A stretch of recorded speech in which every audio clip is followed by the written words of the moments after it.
A young thief, blessed with the ability to talk to animals, decides he is going to do something about the darkness plaguing people's lives. But first, he must awaken a beast for help. Hello everyone, this is Yusef for Video Game Plot Summaries, and today's plot summary is Majin and the Forsaken Kingdom.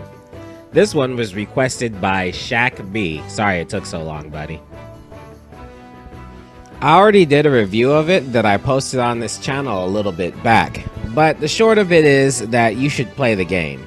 And if you would like to know why, you can check out the review. So, a long time ago, there was a king and his beast friend that conquered all of the kingdoms and united them. And generations later, everything was awesome until the darkness happened. What is the darkness, you ask? Well, apparently it's black goo. I hate black goo.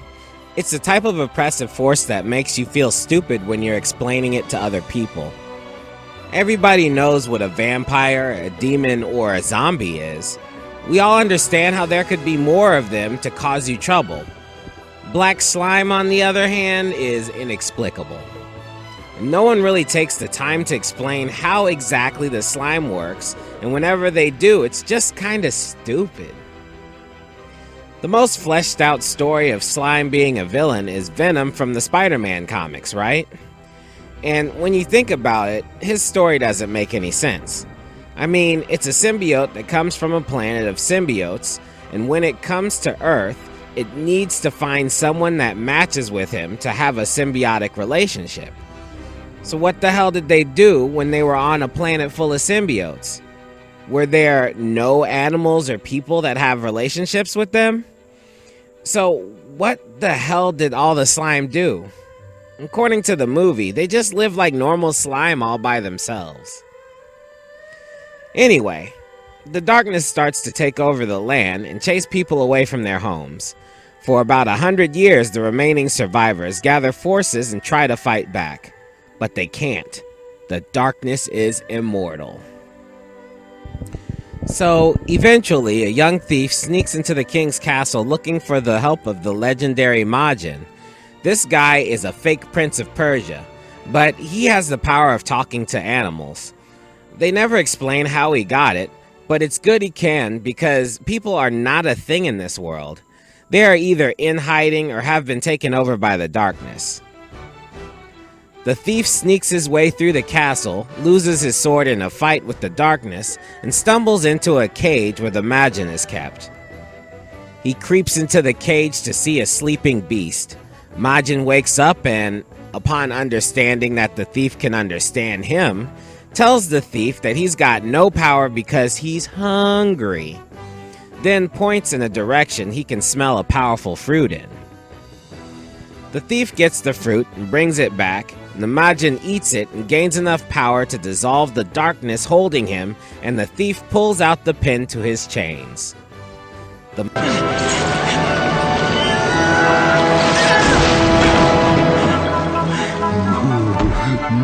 free. Hungry, but free.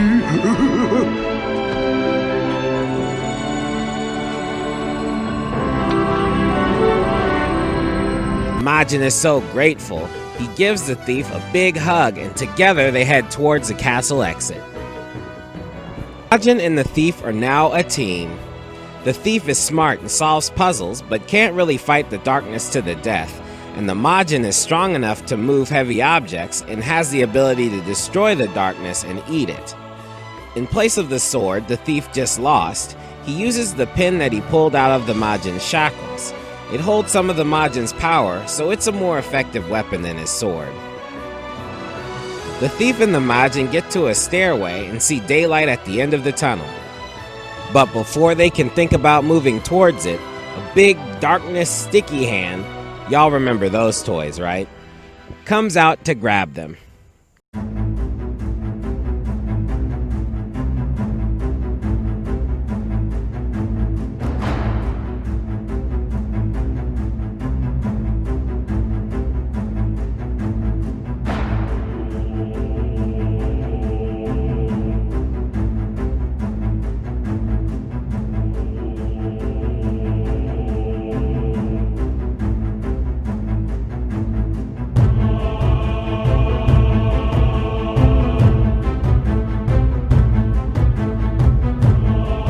When the duo land outside, they realize their exit was too high in the castle for them to get back in.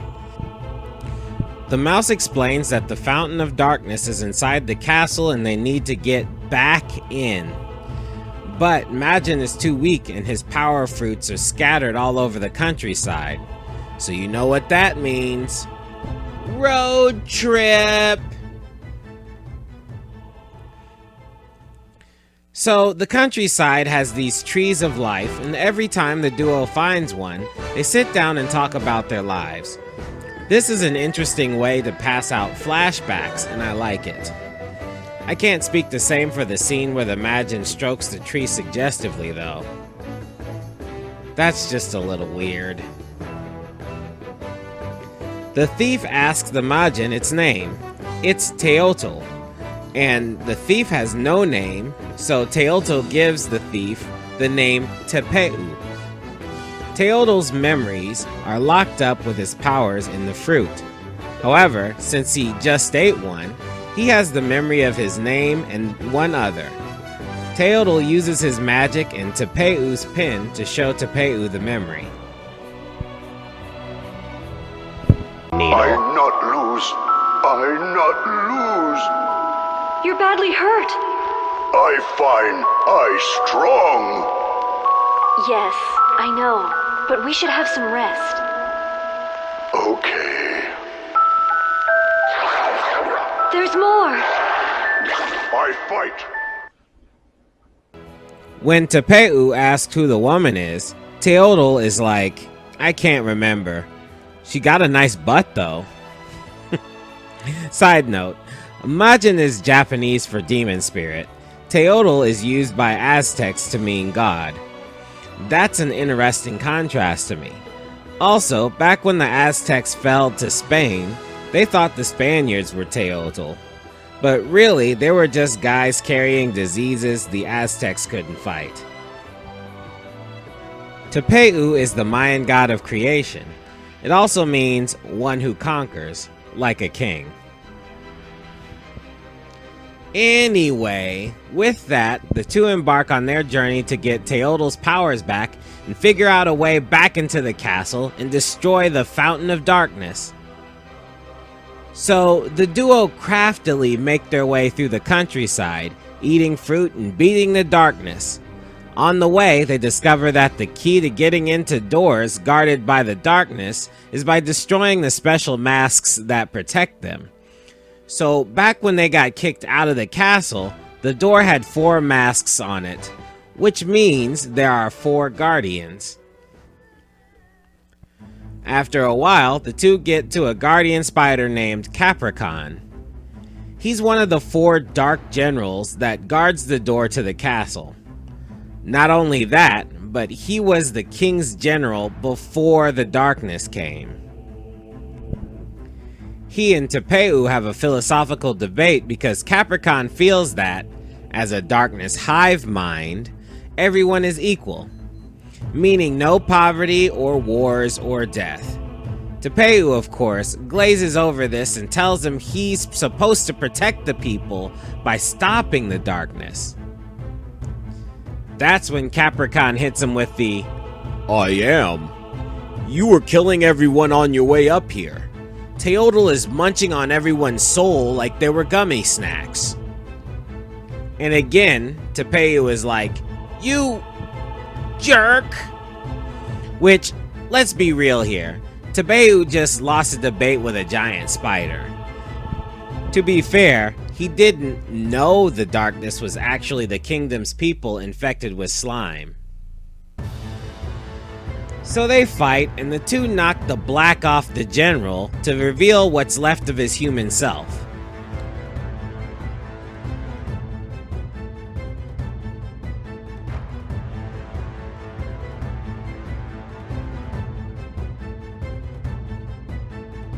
He expresses regret as he disintegrates into nothingness. He also drops a memory of how he captured people when he turned. They're coming! Run! Run for your life! Do not be afraid. You will only suffer for an instant. You will soon be thankful. free to go. At the Tagalog Forest checkpoint, the two find another life tree to rest under. This time, it's Tepeu's turn. Tepeu tells Teotl that he supposedly was born with the ability to talk with animals. So his parents, for some reason, saw that as bad and abandoned him. Then he was raised in the deep forest by animals. That is why he came to save Teotl, because the darkness has made it out to the forest and the trees and animals are suffering. I mean, that story makes absolutely no sense to me. First of all, if he was only raised by animals, then why is it he can speak English? What parents would abandon a child because he can speak with animals? If my kids could speak with animals, that would be awesome! Whatever. Side note again. One of the animals told Tepeu that the former king had the ability to talk to animals too, and used them to create a spy network. So along the way to opening up the next door to the next dark general,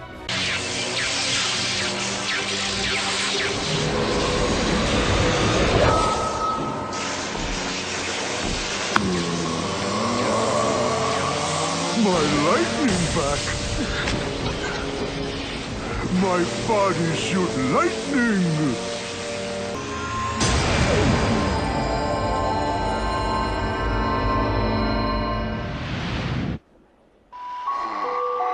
I can't move, can't protect, so...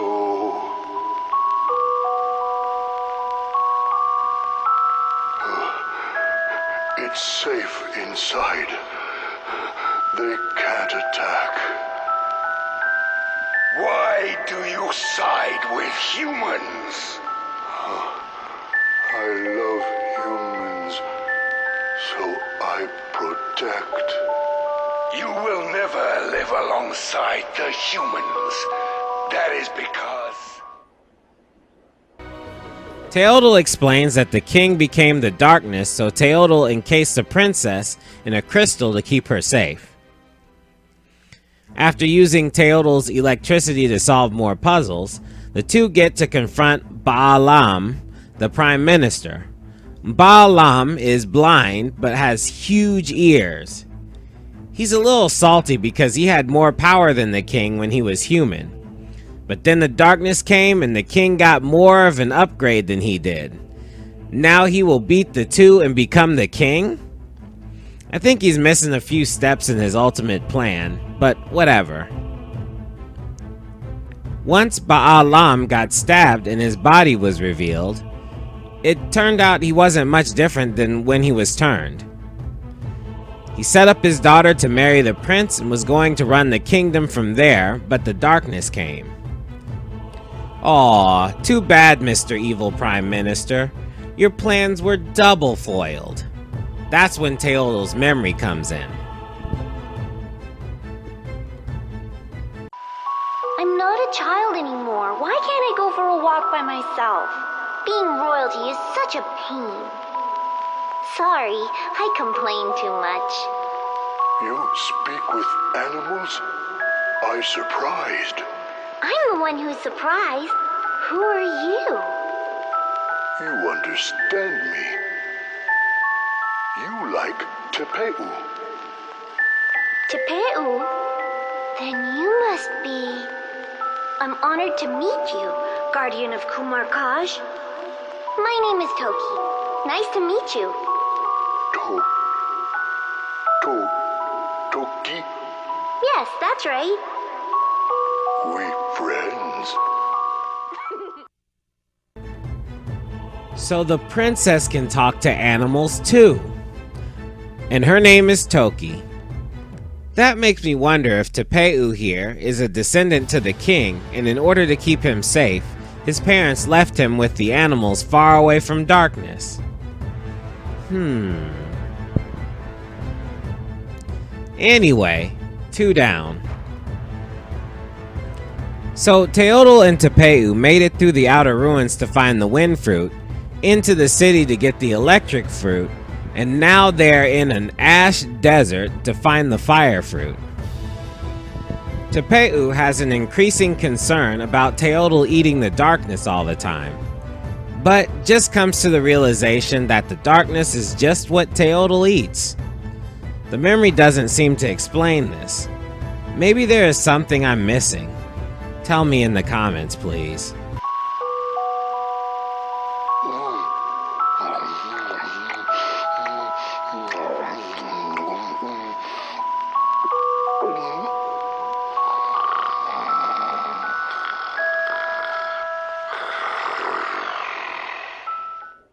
So, after wandering around a ship in the desert sea, the two find the door to the next box, Tlaloc.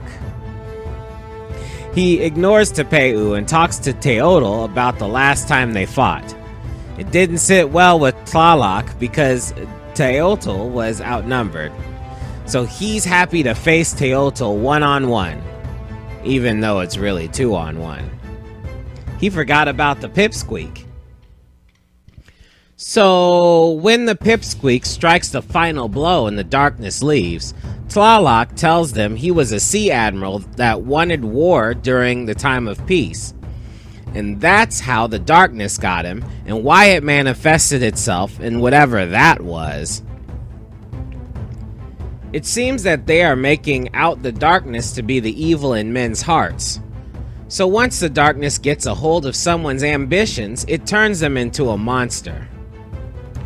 Capricorn wanted a drama-free society, but Alam wanted total control of the kingdom, and Tlaloc wanted to fight wars at sea. Anyway, with Tlaloc defeated, Teotl's memory comes back. Ouch! Ouch! Stop it! Stop it! I'm not bad. Not do anything bad. Why? Who? I'm Tepeu, a traveler. You understand me? I was born with this talent. You not throw stones? Why would I? Humans hit me with stones. I see. I'm sorry about that. Why you sorry?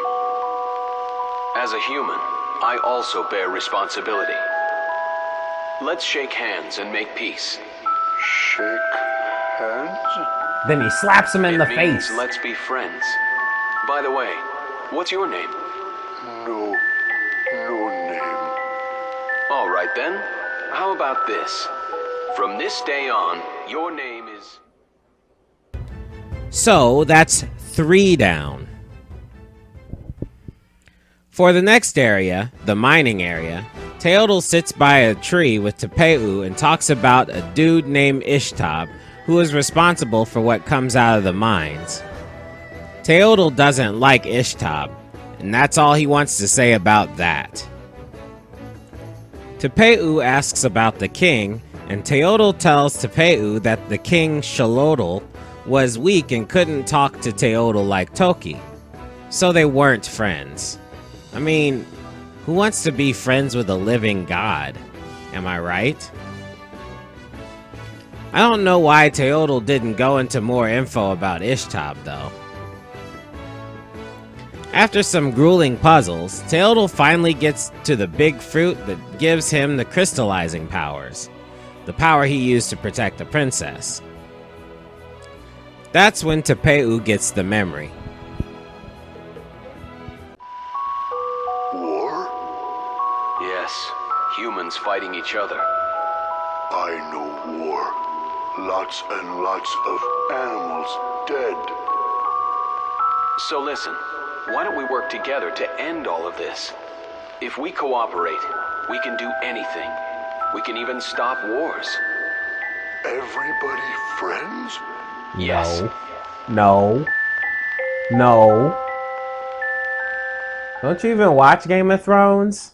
So, Teotl explains that he was the guardian of the kingdom for many generations until the family line stopped being able to understand.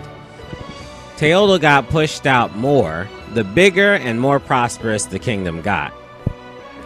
So this reveal kinda kills the notion I had that Tepeu here is in the bloodline.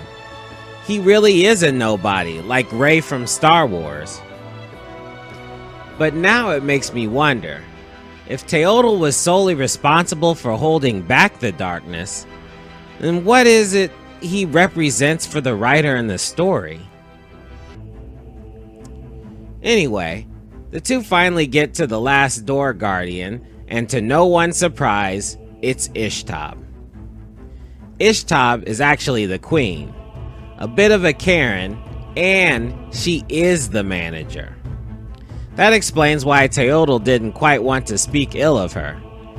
She's probably called the cops on him several times, am I right? So Tepeu pulls out his cell phone and starts filming. Once Ishtab realizes she's going to be a meme, she runs off into her safe zone. Just as Tepeu thought, Ishtab is insecure because she's getting older. The darkness keeps her beautiful. Might I suggest soft lighting in the palace instead? Once Tepeu posts her video on Twitter, she loses all her skin. But she doesn't lose her ignorance. Oh well, can't save them all. Tepeu gets another memory, and it's a long one, so bear with me. Looks like the machines are the cause. The emissions are produced when they're operated. But there's no way we can stop them now. The citizens are too dependent on them. We must think of a way to get rid of this dark grout. It's called recycling. What do you think this is? It's the cost of convenience. An unexpected byproduct. Well, what if we examine the Guardian again? The machines run with the power that comes from the Guardian. What? We must get the permission of the minister right away. It's a success. This is far better than a success. Purifying the grout and crystallizing it, further using it as a source for life. This must be the secret behind the Guardian's power. Changing the poisonous grout to the energy of life. No wonder it can live for hundreds of years. And we are on the verge of controlling that power. There's still a lot to investigate, but we have wasted a lot. We've been draining the grout into the earth. There is a chance that new life has sprung up. we no longer need the beast. Our abilities will allow us to control even the beast's powers. We must go and report to Lord Baalam. We can't expect any reward, reporting to the likes of him. So then who? In this kingdom, there is someone in need of a healthy body. Think about it. Huh? Apparently, these machines that made the kingdom prosperous are powered by Teotl. But like cars, the machines dump out exhaust in the form of black slime. The scientists did some experiments on Teotl, and they found that they could use his power to crystallize the slime, which also purifies it. And they can use it again for a source of life? What does that even mean? Well, one scientist figures out that Teotl is immortal because he can eat the slime and turn it into life. What is he, poop flowers or something? Anyway, but the slime was being made by the machines. What did he eat before then? So, if I'm understanding this correctly, you can read the subtitles and tell me what you think in the comments. The scientists say they are out of slime because they have been dumping it underground. In order to do more research with more slime, they plan to get approval from the sickly king, Teotl, who needs the purified crystal slime of life to have a new body? Somewhere in there, the first scientist says the unpurified slime may already have sprung new life. So did they know it was a venom symbiote because it was killing everything but people? The other scientist says that they no longer need Teotl. But if you can feed Teotl darkness and recycle the fucking slime back into machine fuel, and Teotl can be kept immortal because of this process, I don't see the problem keeping him around. This whole explanation doesn't make any fucking sense. Obviously, they would need more means of recycling soon, but they didn't seem to be using Teotl to recycle in the first place. They dumped all the slime into the earth? What the hell? Anyway, the door is open now. The two can rescue Toki from the crystal and save the kingdom. Teotl and Tepeu make it into the castle where there is yet another memory.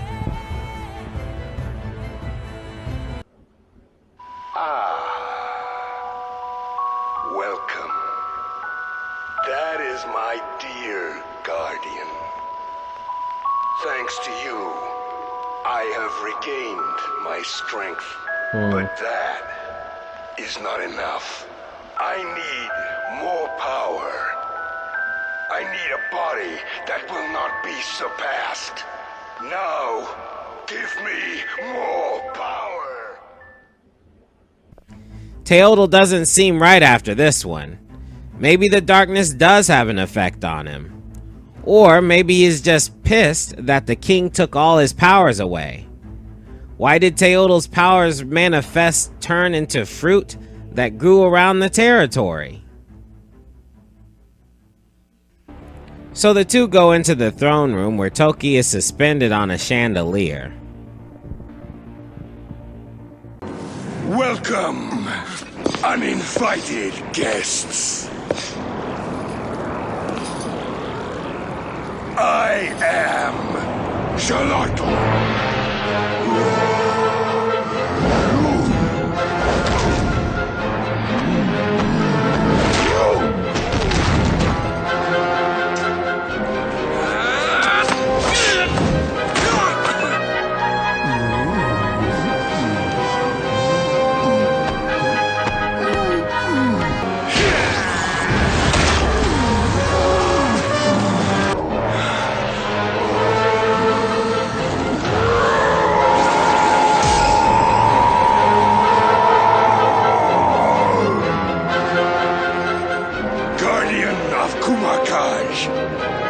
Fight and destroy the enemy of this kingdom.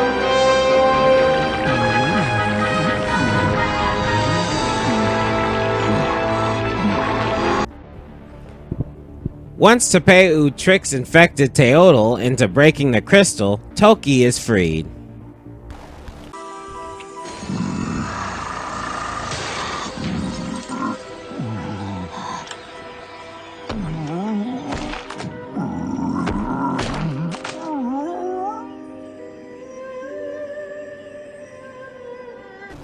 Once she touches Tepeu's pin, she is conveniently filled in on the whole video game plot summary.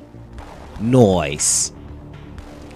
This girl is so anime that it hurts, by the way. I mean, after all the battling everybody, fighting with slime, dealing with Tepeu and everything, and Toki comes out, she looks like something straight out of Final Fantasy. What the heck was that about? Teotl beckons for his daughter to join him, but she's like, nah, I'm good. And she pulls out some dope-ass swords looking like she's straight out of Dynasty Warriors. And she's way better than Tepeu, too.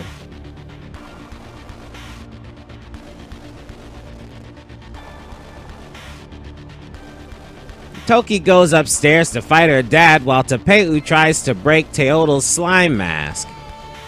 Once Tepeu succeeds, Toki and Teotl are finally reunited. Teotl is disappointed and retreats to his chambers, the Heart of Darkness. The two are officially the three, as they head into the chambers. Once in there, the king opens a portal and summons the creator of all darkness. So that was the story. Here's the ending.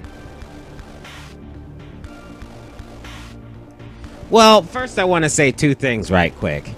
Number one, I talked a little during the ending, so fair warning. And number two, there are two endings, and I'm going to play both. Here we go. Here we go.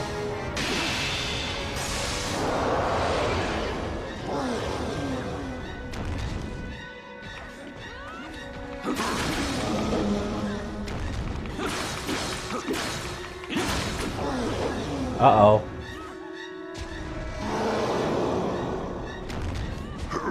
It's about time for you to go down with your 6 titties.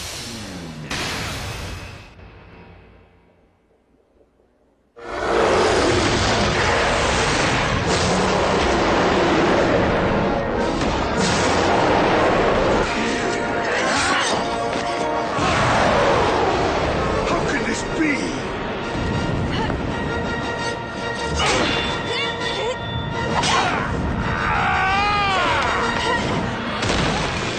He didn't fall that far. What happened to this new body and all this great power? He barely follows the story. He's like, oh, my head. What happened? Father.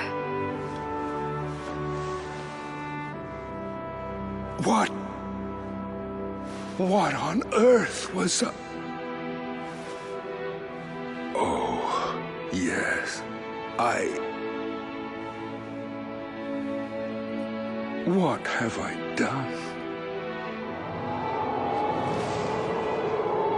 What's happening? The darkness has lost my body.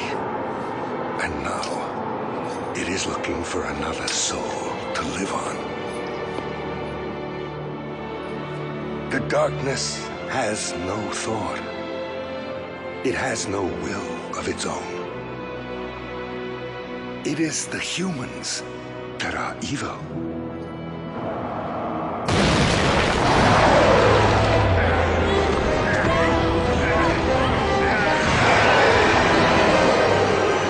Strong feelings of hate drew the darkness, merged with the people, and eventually overtook the kingdom. This must not ever occur again.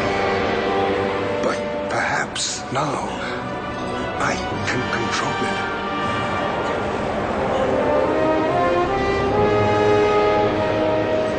I had dreamed of freedom for so long. How did I let everything turn out like this? It is all a result of my weakness. Father?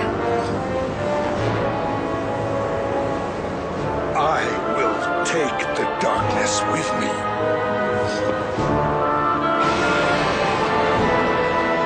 Brave one who stood up to save our kingdom. I think you can move faster than that. What is your name? I'm... Tepeu. It's Tepeu, Father. That name brings back memories.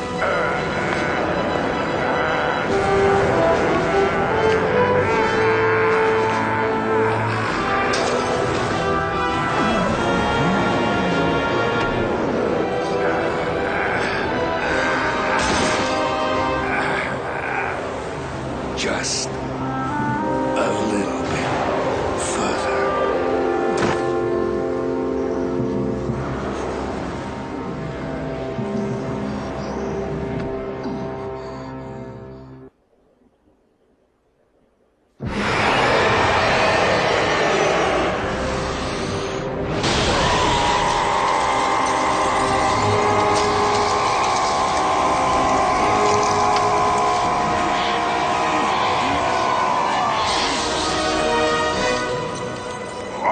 Guardian of Kingdom. I protect everyone. My job. Teotl. I'm not strong enough. Can't make all of them into crystal. So I go to... No, Teotl!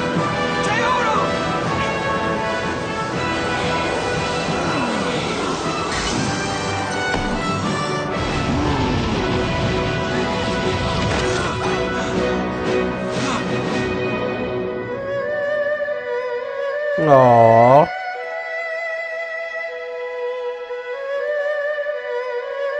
Meet Tepeu when I hurt. Meet Toki when I lonely. Meet Tepeu again when I hungry.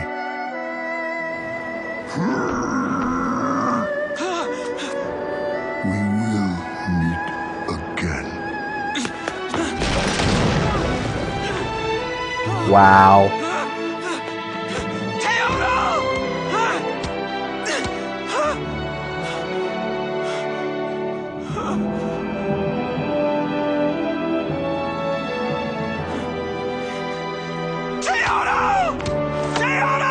Don't worry.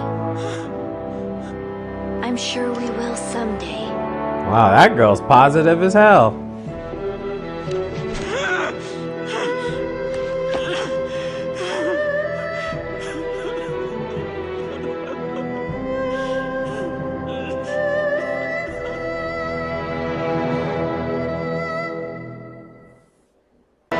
Brave one who stood up to save our kingdom. What is your name? I'm... Tepeu. It's Tepeu, Father. That name brings back memories.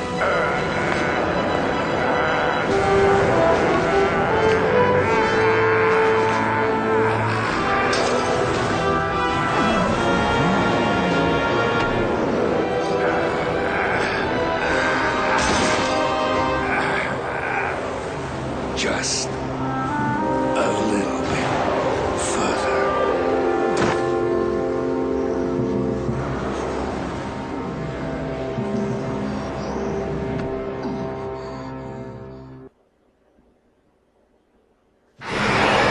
Yep.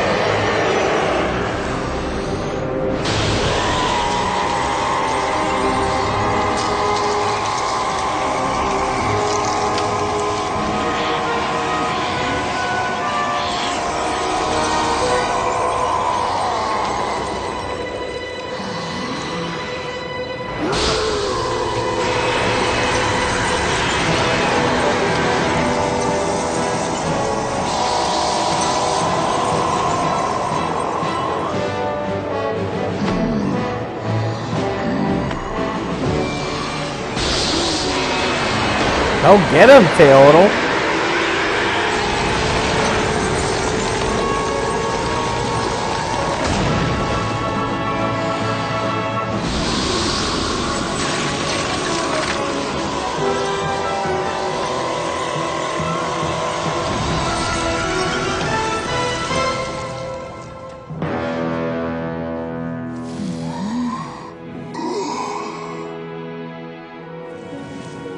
Something wrong.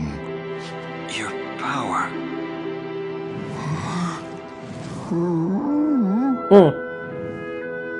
I fight too much. All gone.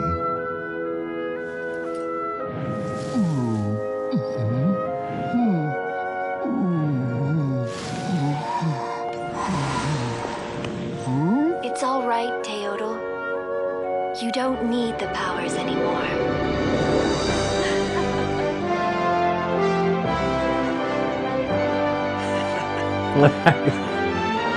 Guess I shouldn't have gave him that mask. You can't see no faces.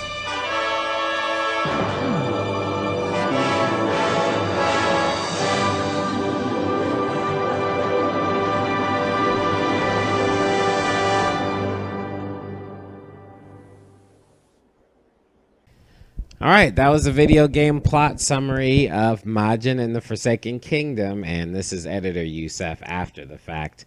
I just went through all of that stuff.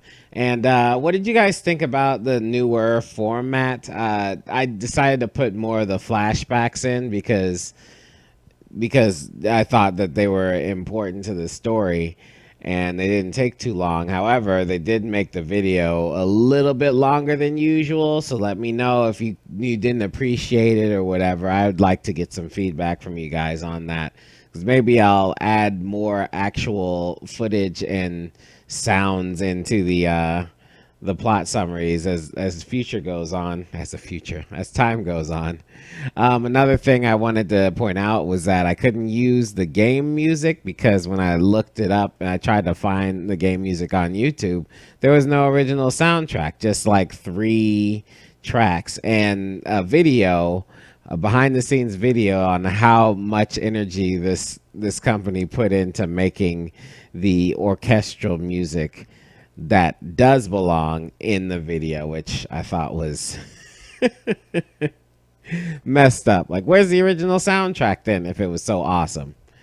Yeah, other than that, I would like to know what you guys thought of the plot instead of me telling you what I think of the plot. I kind of did that inside the game.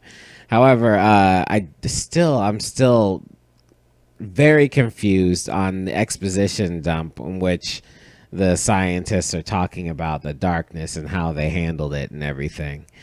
It still blows my mind. If it makes more sense to you other than just scientists being stupid, then let me know, please. Please let me know, because that would make my day. At any rate, see you guys on the next video game plot summaries. Peace.